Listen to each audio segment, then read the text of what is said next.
마침내라는 말씀을 가지고 여러분들에게 말씀을 전하기 원합니다.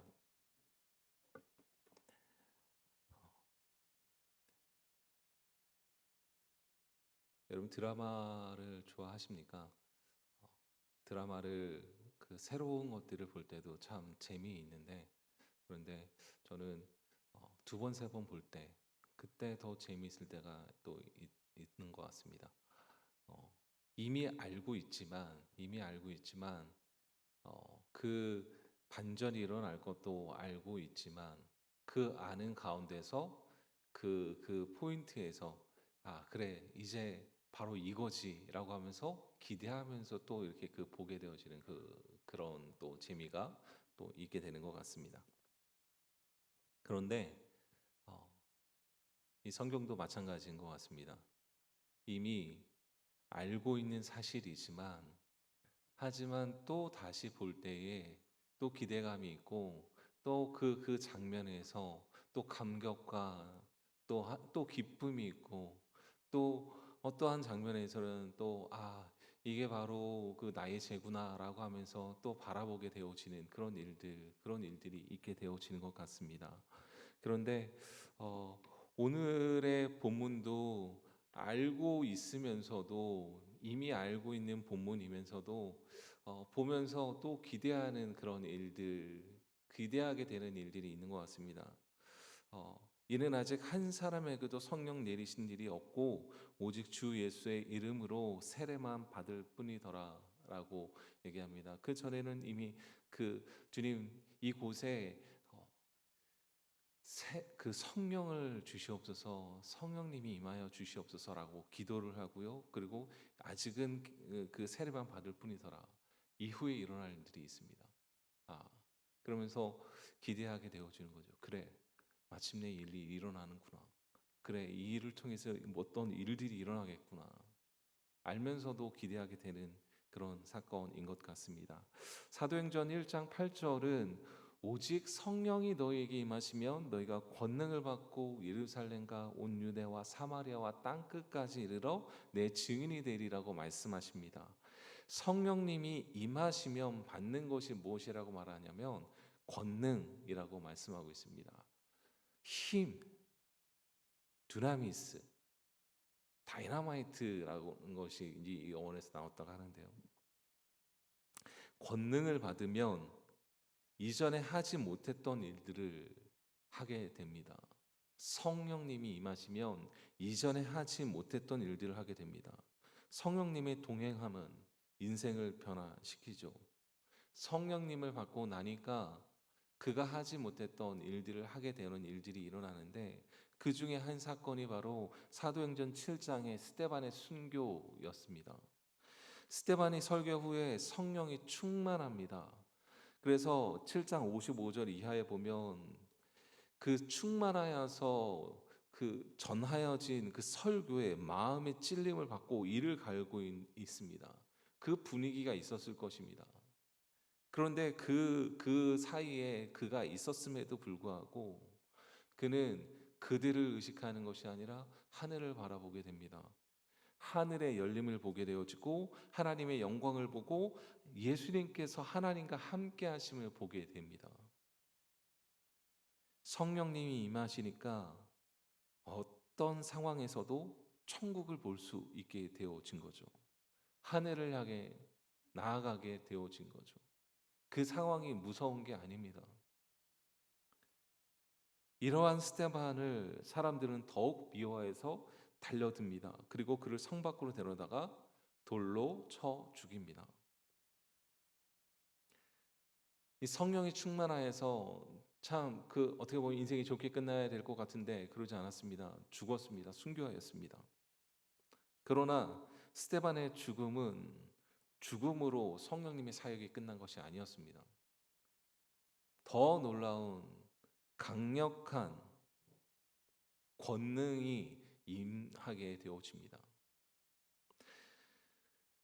사도행전 8장 4절에 보면 그 흩어진 사람들이 두루 다니며 복음의 말씀을 전할세라고 합니다. 성령의 역사는 거기서 끝나고 그 예수 그리스도 믿으면 이렇게 되는구나, 이게 결론이구나 그러고 끝나는 것이 아니었습니다. 물론 많은 사람들이 그 사건 후로 흩어지게 되어집니다. 근데 흩어졌다라고 해가지고 흩어지고 끝났더라가 아니었습니다. 흩어지고 복음의 말씀을 전했어요. 흩어지면 전도하고 모이면 예배하게 되는 그 역사가 성령을 통해서 일어나게 되어집니다. 그것이 바로 복음의 역사입니다. 마치 민들레씨 같아서 불어버리면 날아가고 끝나는 것 같은데 각자 멀리 날아가서 다시 민들레 밭을 이루어 버립니다. 어디든지 민들레씨는 바람이 보내주는 곳까지 가서 그곳에서 민들레를 피웁니다. 성령의 역사도 마찬가지예요. 17장에 우리가 읽은 그 8장이죠. 몇 가지 사건이 나옵니다. 첫째는 아직 바울되지 못한 사울이 나옵니다. 초반에 사울이 교회를 박해하고 진멸하였다고 나옵니다. 예루살렘 집에서 모였었던 교회들을 각 집에 들어가서 사울이 진멸합니다. 잔멸해버립니다. 옥에 가두어 버리고 죽입니다. 풍비박산을 내어버립니다. 절대 변하지 않을 것 같은 그 사울, 절망적인 사건, 그 사건이 나옵니다. 그런데 글을 읽는 독자는 기대하게 됩니다. 곧 일어날 사건, 그 사건을 기대하게 만듭니다. 흩어버림을 통하여서 다시 복음이 퍼져지는 사건이 나오게 되어지죠. 복음의 씨앗이 또한 경멸하고 유대인들이 경멸하던 그 사마리아에 갑니다. 4절에 보면 빌립이 나옵니다. 빌립이 사마리아에 복음을 가지고 들어갑니다. 절대 변하지 않을 것 같은 유대인들이 경멸하고 있었던, 경멸해도 될 만한 그런 도시, 그 나라가 나옵니다. 그곳에도 복음이 퍼집니다. 그리고 이 빌립 집사는 예수님께서 하신 그 사역들을 그대로 이루어갑니다. 복음을 통해서 병든 자가 낫게 되어지고 복음을 듣고 변하게 되어지고 예수 그리스도를 믿는 일들이 일어나게 되어집니다.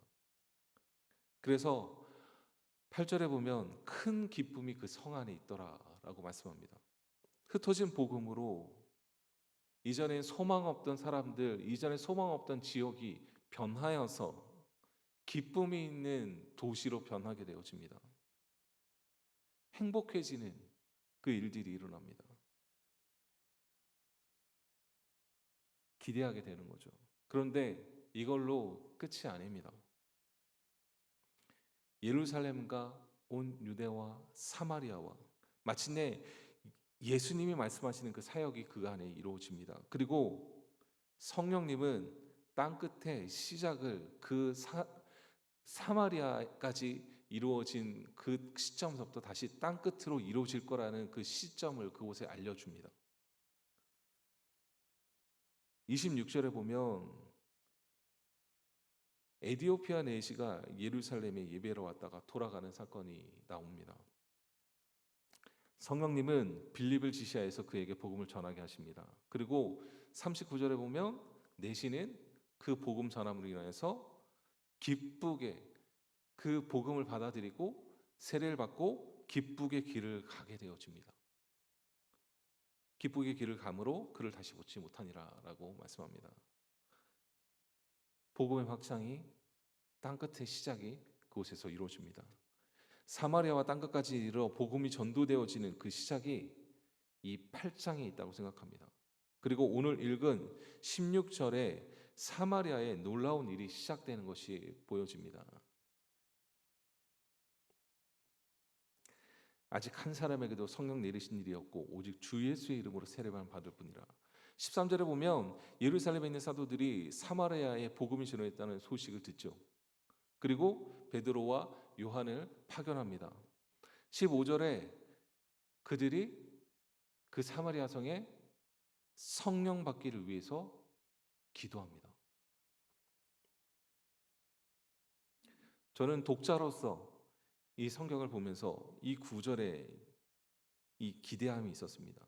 절정에 이르는 곳이구나라고 생각을 했습니다.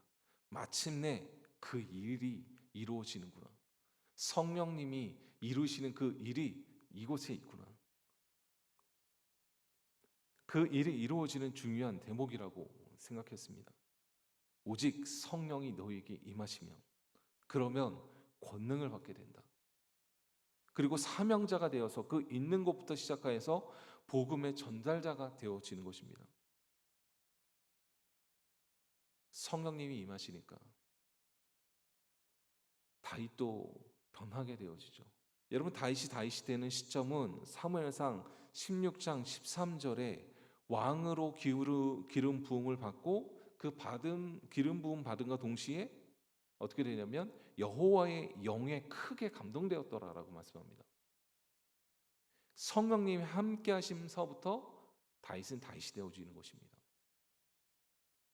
성령의 부으심 되는 그 순간 드디어 마침내 결국에 인간 수준의 영역에서 벗어나서 하나님의 일이 시작되어집니다. 성령님은 한 사람의 사명자를 세우십니다.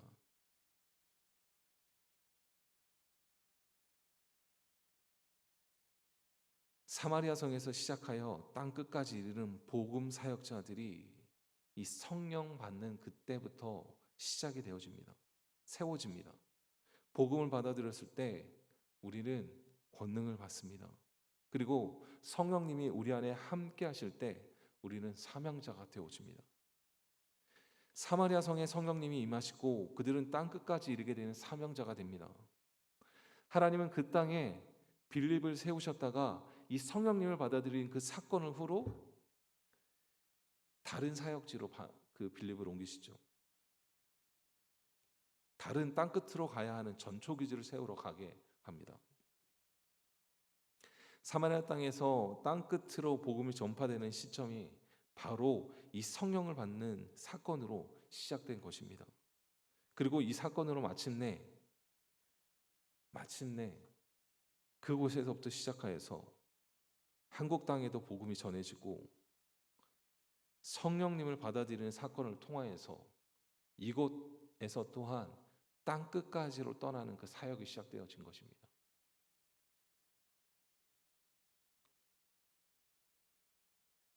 우리도 성령을 받고 성령 안에서 이 땅 끝의 사역이 시작되어야 되겠습니다. 8장 18절 이하에 재미있는 사건이 나옵니다. 시몬이라는 사람이 사도들의 안수로 성령 받는 것을 보고선 사도들한테 갑니다. 그리고 돈을 찔러 넣습니다. 돈 쌓아가지고 가서 찾아갑니다. 내게 당신들 같은 권능을 주어서 내가 안수하는 사람도 성령을 받게 해달라고 요청합니다. 여러분, 이때부터 시작해서 성령님을 도구 취급하는 일이 있었습니다. 어떤 현상으로 생각하고 주고받고 하는 일이라는 그 오류가 이곳에서부터 시작이 됩니다. 성령님과 동행한다는 것은 나를 나타내는 것이 아닙니다. 보이기 위한 도구가 아닙니다. 얼마만큼의 신앙 수준이 올라느냐의 수치가 성령님이 있고 없느냐가 아닙니다. 성령을 받는다는 것은 마침내 사명자로 하나님의 가업에 들어가는 것입니다. 사울 같은 사람도 바울 되게 하셔서 사명자 되게 하는 것이고, 에디오피아의 내시 같은 사람도 사명자 되어서 자신의 본국으로 들어가서 복음 전도자가 되는 것입니다. 성령을 받는다는 것은 나 죽고 예수 사는 그 역사의 시작입니다. 인격적인 성령님과 함께 동행하여서 하나님의 뜻, 하나님의 계획을 이루어가는 것입니다. 예수 그리스도를 믿는 사람들은 성령을 받은 사람들입니다. 로마서 8장 9절에는 누구든지 그리스도의 영이 없으면 그리스도의 사람이 아니라고 말씀하고 있습니다. 갈라디아서 4장 6절에는 너희가 아들인 고로 하나님이 그 아들의 영을 우리 마음 가운데 보내사 아바 아버지라고 부르게 하셨다고 말씀합니다. 아버지라고 부르는 우리는, 하나님을 아버지라고 부르는 우리는 성령님이 함께 하시기에 아버지라고 부를 수 있는 것입니다. 예수 그리스도를 믿고 아무 일도 일어나지 않았다는 것은 우리에게 있을 수 없는 일입니다. 예수 그리스도를 믿고 성령님과 함께 하는데 내가 사명자, 사역자가 되어서 전도하면서 살아가지 않는다는 것, 그것을 꿈꾸면서 땅 끝까지 생각을 갖고 있지 않는다는 것, 여러분, 그것은 있을 수 있는 일 아닙니다. 그래서 하나님께서 우리에게 이 교회를 허락하시고 같이 함께 꿈꾸게 하는 것입니다. 다윗을 다윗되게 하신 성령 하나님이 우리와 함께 하시고 우상 숭배의 땅이며 하나님을 제대로 믿지 않았었던 땅, 희망이 없던 땅을 기쁨으로 변화시키신 그 성령님, 사명자 되게 하신 성령 하나님, 정반대에 있던 사울을 변화시켜 주신 그 성령님, 사울이 바울 되게 하여 주신 성령님은 마침내 우리 가운데 함께 하시고 우리를 통해서도 성교의 완성을 꿈꾸고 계십니다. 우리 교회에 함께 하시는 하나님은 마침내 우리를 통해서 땅끝 선교를 이루시기를 원하십니다. 성령님이 함께 하시면 우리는 사명자입니다. 코로나로 인해서 여러분 생긴 그 신조어 중에 플로팅 크리스천이라는 그런 신조어가 있습니다. 예전에는 이 가나안 성도라고 해서 성도라고 하는데 교회 안 나가는 사람들, 이런 사람들을 가나안 성도라고 했는데, 이 플로팅 크리스천은 교회 중심의 생활에 익숙했었던 그 크리스천들이 코로나로 인해 가지고 붕 떠 있는 사람들, 그렇게 붕 떠 있는 사람들이 많아져서 이 물리적 교회 중심으로 살아가지 않고 여기저기 떠돌면서 신앙생활하는 그런 크리스천을 플로팅 크리스천이라고 합니다. 다시 교회에 돌아오지 않고 있지만 인터넷을 통해서 예배를 드리고 있고 자신을 예배자라고 생각합니다. 예배자는 여러분 핍박 속에서도 흩어져서 아무 일도 일어나지 않는 그런 존재가 아닙니다. 한 사람의 성령 충만한 사람이 한 도시를 변화시키는 사람들, 그런 사람들이 크리스찬이고 성령 충만한 사람들입니다. 나 혼자 구원받고 끝나는 역사가 아니라, 그렇다면 어디서든지 인터넷 보고 있으면 되겠죠. 그래도 되겠죠. 하지만 하나님께서는 그것을 원하시는 것이 아닙니다. 성령님을 통하여 사명자가 되고 마침내 사마리아 같은 곳을 변화시키시고 땅끝을 향하여 복음이 퍼지게 하는, 하나님이 원하시는 그 한 사람, 사명자가 되어야 되겠습니다. 우리 교회가 성령님으로 충만하여 그 사역을 감당하기 원합니다. 우리 공동체가 성령이 충만할 때에 플로팅 성도들도 다시 이곳에 돌아올 수 있게 될 것이며, 믿음의 뿌리를 내릴 수 있게 될 것이며, 가나안 성도들도 다시 이곳에 모이게 될 것입니다. 점점 더 기독교 인구가 줄어들 것이라는 그 전망 가운데 성령님과 함께 한다면 그 전망을 깨게 될 것입니다. 세상의 흐름을 역행할 수 있는 것은 성령님과의 동행뿐입니다. 8장의 모습은 교회의 상황들이 다 담겨 있습니다. 교회의 박해, 복음 가지고 뛰어다니는 그 소수의 전도자들, 시몬처럼 하지만 자신의 열심을 위해서 교회의 일원인 사람들, 그런 사람들, 그리고 선교의 사명, 이 모든 것이 8장 안에 담겨 있다고 생각합니다. 그리고 그 가운데 강력한 원자탄이 터지는 듯한 구절이 바로 우리의 본문인 것 같습니다. 15절에 아직 성령이 내리신 적이 없는 곳에 성령님 임하시기를 기도하고 안수할 때에 성령을 받게 되는 그 사건, 이 사건을 통해서 이제 빌립이 사마리아 성에 없어도 복음 확장이 이루어지기에 빌립을 옮겨서 다른 사역을 할 수 있도록 하나님은 하셨습니다. 여러분, 광성교회 모든 성도님들을 통하여서 마침내 성령님이 이루실 일들을 보게 되는 그런 일이 있게 되길 원합니다. 기도할 때에 성령님이 각 사람에게 인하시기를 우리는 기도해야 되겠습니다. 복음을 받아들인 우리에게 사역의 지경이 넓어지고 하나님의 역사의 현장을 경험할 수 있도록 우리는 기도해야 되겠습니다. 성령님, 우리와 함께하여 주시옵소서. 하나님이 이루어 주실 것입니다. 하나님이 경험하게 하여 주실 것입니다. 하나님의 뜻을 우리를 통하여서 이루어 가실 줄 믿습니다. 모든 교회의 성도님들 안에 성령님의 사역으로 마침내 이루실 하나님의 뜻이 오늘 이곳에서도 이루어질 수 있기를 바랍니다.